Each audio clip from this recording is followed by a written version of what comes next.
پاکستان کی معاشی مشکلات پر تو خیر ہر روز ہی بات ہوتی ہے، لیکن آج کل ایک بحث نے، ایک بیانیے نے طوفان برپا کر رکھا ہے، اور وہ یہ کہتا ہے کہ ملک کے خالی خزانے کا ذمہ دار قومی مالیاتی کمیشن یعنی NFC ہے۔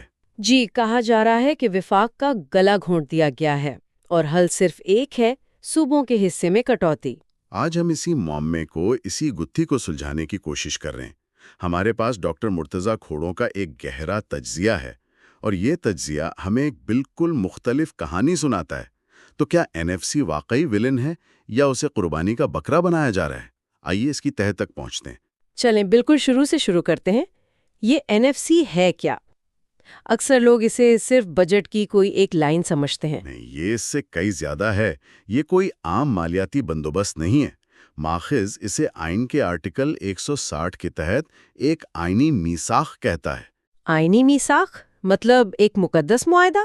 بالکل، وفاق اور صوبوں کے درمیان ایک معاہدہ کہ ملک کے وسائل یعنی عوام کا پیسہ کیسے تقسیم ہوگا، اور جو 2010 کا 7واں NFC ایوارڈ تھا، جس نے صوبوں کا حصہ بڑھا کر 57.5% کر دیا، وہ کوئی سیاسی حادثہ نہیں تھا۔ اچھا؟ جی، وہ دراصل کئی دہائیوں کی مرکزیت پسندی کے بعد ایک بہت سوچی سمجھی دانستہ آئینی اصلاح تھی۔ یعنی اختیارات کو نچلی سطح پر منتقل کرنے کی ایک کوشش، لیکن اس میں ایک حصہ ایسا ہے جس پر آج کل سب سے زیادہ بحث ہو رہی ہے۔ آپ آرٹیکل 163A کی بات کر رہے ہیں؟ جی، اور یہی اس پوری بحث کا مرکز ہے۔ یہ شق بہت واضح طور پر کہتی ہے کہ ہر ایوارڈ میں صوبوں کا حصہ پچھلے ایوارڈ میں دیے گئے حصے سے کم نہیں ہوگا۔ ایک منٹ، تو یہ تو پھر ایک قسم کی ون وے اسٹریٹ ہو گئی؟ ہاں، کہہ سکتے ہیں۔ مطلب حصہ صرف اوپر جا سکتا ہے، وہیں رہ سکتا ہے، لیکن نیچے نہیں آ سکتا۔ بالکل، آئین نے اس پر ایک طرح کا مستقل تالا لگا دیا ہے۔ یہ ایک آئینی سیفٹی لاک ہے جسے آپ کسی عام قانون سے نہیں کھول سکتے۔ اس کے لیے تو آئین میں ترمیم کرنی پڑے گی۔ جی، جو کہ ایک بہت ہی پیچیدہ عمل ہے۔ ٹھیک ہے، یہ آئینی ڈھانچہ تو بہت واضح ہے، لیکن پھر یہ بحث شروع ہی کیوں ہوئی؟ جو لوگ NFC کو بدلنے کی بات کرتے ہیں، ان کی دلیل کیا ہے؟ ان کی دلیل یہ ہے، اور یہ بہت سنی جاتی ہے، کہ وفاق کا مالی طور پر گلا گھونٹ دیا گیا ہے۔ ان کا کہنا ہے کہ دفاع، خارجہ امور، کرنسی، قومی قرض، یہ ساری بڑی ذمہ داریاں وفاق کے کندھوں پر ہیں۔ جی ہاں، اور دفاعی اخراجات اور قرضوں کی ادائیگی ہی وفاقی آمدنی کا بڑا حصہ کھا جاتی ہیں، تو ان کے پاس بچتا کیا ہے؟ بالکل، اور یہاں پر وہ قابل تقسیم محاصل یا ڈویزبل پول کی بات آتی ہے۔ ہاں، یہ کیا چیز ہے؟ کیا یہ حکومت کی کل آمدنی ہے؟ نہیں، ایک یہ بہت اہم نکتہ ہے۔ یہ کل آمدنی نہیں ہے، یہ کچھ مخصوص ٹیکسوں کا ایک پول ہے، جیسے انکم ٹیکس، سیلز ٹیکس۔ آئین کہتا ہے کہ اس پول کو مرکز اور صوبوں میں تقسیم کرنا لازمی ہے۔ اچھا، تو اس پول میں سے 57.5% صوبوں کو جاتا ہے اور باقی 42.5% وفاق کو۔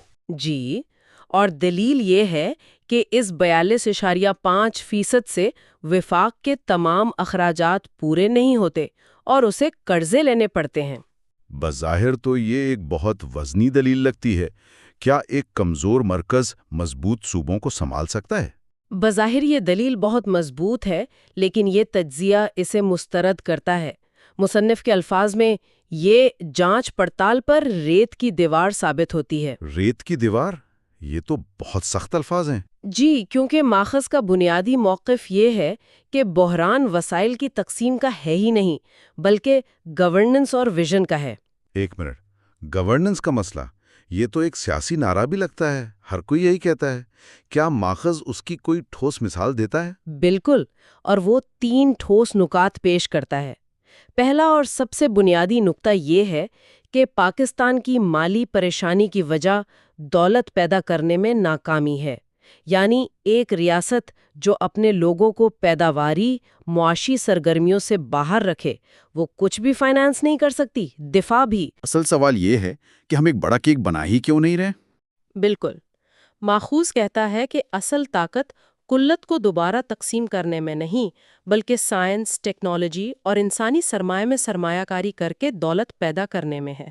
ٹھیک ہے، یہ پہلا نکتہ ہوا۔ دوسرا کیا ہے؟ دوسرا نکتہ براہ راست آپ کے سوال کا جواب ہے کہ خراب گورننس سے کیا مراد ہے۔ ماخوذ کہتا ہے کہ ہمارے وسائل اس لیے ضائع ہوتے ہیں کیونکہ گورننس غیر شفاف، بدعنوان اور ٹیکنیکلی طور پر فرسودہ ہیں۔ جیسے میگا پروجیکٹس اور سالوں سے تاخیر کا شکار اسکیمیں، یہ اربوں روپے بغیر کسی منافع کے نگل جاتی ہیں۔ صرف گورننس اور معیشت کی ڈیجیٹلائزیشن سے، یعنی ہر چیز کو شفاف اور کمپیوٹرائزڈ کرنے سے، اتنے وسائل بچائے جا سکتے ہیں جتنے کسی بھی NFC ایڈجسٹمنٹ سے ممکن ہی نہیں۔ یعنی مسئلہ پیسے کی کمی نہیں، اس کا بے دریغ ضیاع ہے۔ بالکل۔ اور تیسرا نقطہ سب سے سیدھا ہے، وہ یہ کہ صوبوں کا حصہ کم کرنے کا مطالبہ کرنے سے پہلے وفاقی حکومت کو اپنا ہجوم اور اپنی فضول خرچی کم کرنی چاہیے۔ مطلب پہلے اپنا گھر ٹھیک کرو۔ جی، دفاع اور سول انتظامیہ کو جدید ٹیکنالوجی، مصنوعی ذہانت اور آٹومیشن پر استوار کرنا چاہیے، نہ کہ بھاری بھرکم افرادی قوت پر۔ ٹھیک ہے، تو ماخذ کے مطابق وفاق کا مالی بحران دراصل خود پیدا کردہ ہے، لیکن اس کہانی کا ایک دوسرا رخ بھی ہے، اور وہ ہیں صوبے۔ ان پر الزام ہے کہ وہ اپنا کام نہیں کر رہے اور مرکز سے ملنے والی رقم پر گزارا کر رہے ہیں۔ جی، یہ ایک بہت بڑا الزام ہے اور NFC پر بحث کا دوسرا اہم ستون ہے۔ کہا جاتا ہے کہ زراعت، جائیداد، خدمات، یہ سب بڑے شعبے ان کے پاس ہیں، پھر بھی وہ کل ٹیکس آمدنی کا 10% سے بھی کم حصہ ڈالتے ہیں۔ کیا یہ سچ ہے؟ دیکھیں، اعداد و شمار اپنی جگہ، لیکن اس تجزیے میں اس دلیل کو دانشورانہ طور پر کھوکھلا قرار دیا گیا ہے۔ کھوکھلا کیوں؟ اگر زمین سے فصل کاٹنے کی امید کی جائے، ماخذ کا زور اسی بات پر ہے کہ پہلے معیشت کو زرخیز بنائیں، پھر ٹیکس کی فصل کاٹیں۔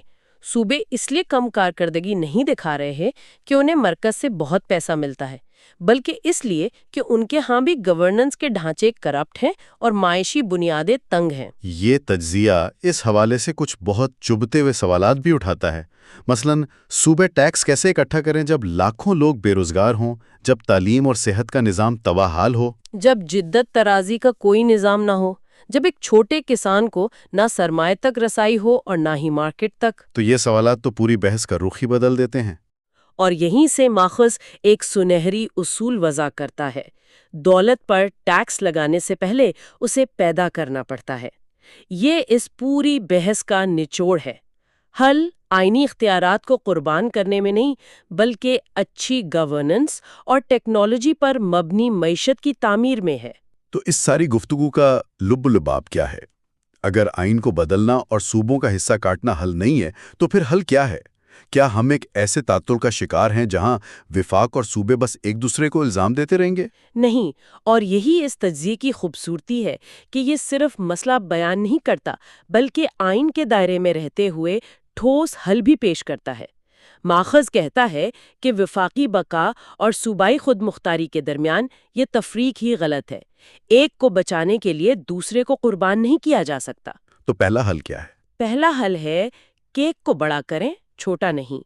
یعنی موجودہ وسائل کی تقسیم پر لڑنے کے بجائے اس قابل تقسیم محاصل کے پول کو ہی وسیع کیا جائے۔ اس کا عملی مطلب کیا ہے؟ کون سے ایسے ٹیکس ہیں جو ابھی اس پول میں نہیں ہیں؟ بہت سے ایسے وفاقی ٹیکس اور محصولات ہیں جو فی الحال اس پول سے باہر ہیں۔ مثال کے طور پر پیٹرولیم لیوی ایک بہت بڑی رقم ہے جو پروونسز سے شیئر نہیں کی جاتی۔ ماخذ تجویز کرتا ہے کہ ان تمام محصولات کو پول میں شامل کیا جائے تاکہ وفاق اور صوبوں دونوں کی آمدنی میں اضافہ ہو۔ یہ تو ایک مثبت سوچ ہے، لڑائی کے بجائے تعاون کی بات۔ بالکل ٹھیک ہے، یہ تو ہوئی پول کو بڑا کرنے کی بات۔ اور دوسرا حل، وہ تو یقیناً FBR کی اصلاحات سے متعلق ہوگا۔ جی، لیکن صرف چند افسروں کے تبدیلی کے نہیں، بلکہ پورے نظام میں ایک انقلابی تبدیلی لانے کی، پورے نظام کو ٹیکنالوجی پر استوار کرنے کی۔ یعنی ٹیکس چھوٹ کا خاتمہ۔ ٹیکس چھوٹ کا خاتمہ، خاص طور پر طاقتور طبقوں کو دی جانے والی چھوٹ، بدعنوانی کا خاتمہ اور پورے ٹیکس نظام کو ڈیجیٹل بنا کر غیر دستاویزی معاشیت کو ٹیکس کے دائرے میں لانا۔ ماخذ کا دعویٰ ہے کہ صرف یہی ایک قدم اتنی اضافی آمدنی پیدا کر سکتا ہے جو کسی بھی NFC نظرثانی سے کہیں زیادہ ہوگی۔ اور تیسرا حل سرکاری اداروں کے بارے میں ہے۔ اکثر جب ان کی اصلاح کی بات ہوتی ہے تو نجی کاری نکال لیا جاتا ہے۔ کیا یہاں بھی یہی مراد ہے؟ بالکل نہیں، اور یہ ایک بہت اہم نقطہ ہے۔ ماخذ نجی خواری کی مخالفت کرتا ہے اور چین جیسے ماڈلز کی مثال دیتا ہے جہاں سرکاری اداروں کو بیچا نہیں گیا بلکہ ان کی مینجمنٹ کو پیشہ ورانہ اور ٹیکنالوجی پر مبنی بنایا گیا، سیاسی تقرریاں ختم کیں، فضول خرچی روکی۔ ہمارے ہاں تو یہ ادارے ہر سال اربوں کا نقصان کرتے ہیں۔ جی، اگر صرف اس نقصان کو ہی روک لیا جائے تو وفاق پر مالی دباؤ بہت حد تک کم ہو سکتا ہے۔ اگر ہم ان تینوں حلوں کو ایک ساتھ دیکھیں تو ایک بات بہت واضح ہے، یہ تمام حل مرکز اور صوبوں کے درمیان محاذ رائی کے بجائے پورے نظام کی اصلاح پر توجہ مرکوز کرتے ہیں۔ جی، یہ کارکردگی، ترقی اور اچھی حکمرانی کے بارے میں ہے جس سے سب کو فائدہ ہوتا ہے۔ تو خلاصہ یہ ہے کہ NFC پر ہونے والی یہ بحث صرف ایک مالیاتی معاملہ نہیں ہے، یہ اس سوال کا جواب ہے کہ پاکستان خود کو کس قسم کی ریاست بنانا چاہتا ہے۔ کیا یہ ایک مرکزی، اوپر سے نیچے کنٹرول والی ریاست بننا چاہتا ہے، یا ایک حقیقی وفاق جہاں اختیارات اور وسائل کی تقسیم آئینی اصولوں کے مطابق ہو اور تمام اکائیاں مل کر ملک کو آگے لے کر چلیں؟ بالکل، اس تجزیے کا بنیادی پیغام یہی ہے کہ NFC دشمن نہیں ہے، اصل دشمن خراب حکمرانی، کرپشن اور معاشی ویژن کی کمی ہے۔ خراب حکمرانی سے کمزور ہونے والی فیڈریشن کو صوبوں کے حصے پر چھاپا مار کر نہیں بچایا جا سکتا۔ جیسا کہ ماخذ اپنے اختتامیہ میں کہتا ہے، اور یہ جملے بہت طاقتور ہیں، پاکستان کو کمزور NFC کی ضرورت نہیں ہے، پاکستان کو ایک جدید ریاست کی ضرورت ہے جو اپنے آئین پر بھروسہ کرے، اپنے لوگوں پر سرمایہ کاری کرے اور ذہانت سے حکومت کرے۔ بالکل۔ یہ تجزیہ مالی استحکام کے لیے ٹیکنیکی اور انتظامی اصلاحات پر بہت زیادہ زور دیتا ہے۔ یہاں سے ہمارے سننے والوں کے لیے سوچنے کے لیے ایک اہم سوال پیدا ہوتا ہے۔ اگر حل اتنے واضح اور تکنیکی ہیں جیسے ڈیجیٹلائزیشن، شفافیت اور پیشہ ورانہ مینجمنٹ، تو وہ کون سی سیاسی اور ساختی رکاوٹیں ہیں جو ان کے نفاذ کو روکتی ہیں؟ وہ کون سے طاقتور مفادات ہیں جو اس فرسودہ نظام کو اسی طرح چلائے رکھنا چاہتے ہیں؟ اور یہ رکاوٹیں ریاست کے اندر کتنی گہری ہیں؟